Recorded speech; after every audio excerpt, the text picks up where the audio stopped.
Now to the Comox Valley, where the city of Courtenay has launched a lawsuit against the owners of a local campground. It is called Maple Pool Campground, and it's more than just a place to set up for the night.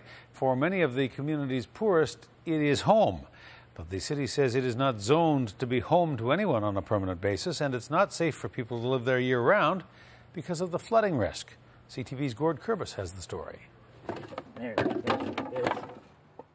He has spent years living on the streets and in the woods, but for the past 2 years, MIROSLAW ADAMCZEWSKI has called the Maple Pool campsite home. Landlord and landlady is very nice to me, and I have no problems with them. My cat is safe, and I got food in the fridge now and everything. He knows that what he has isn't much, but he feels safe here. He moved into the campsite after being stabbed nearly to death at another place where low-income people live, the Washington Inn Apartments. This is the safest place I've been so far, because my life depends on it, because at the Washington I got stabbed badly, injured my life, and I feel very safe here. ADAMCZEWSKI and nearly 50 others who live here fear they'll soon be forced out on the streets. For many, it won't be the first time. The city of Courtenay is taking legal action against the campground's owners. 3 years ago, they considered us residents. So we weren't allowed burning rings on our property because we were basically residents of the valley. But if you were camping here, you could still burn. So because they considered us residents 3 years ago, it's not really fair for them just to say, get out because we want to protect you from floods.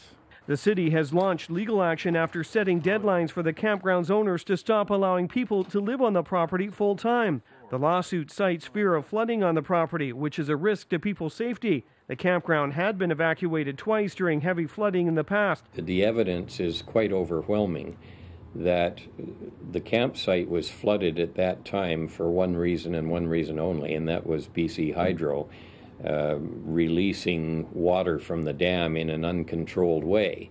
ANSLEY says his clients have been trying to work towards a solution, but were recently blindsided by the city's administration with requests for last-minute reports and studies.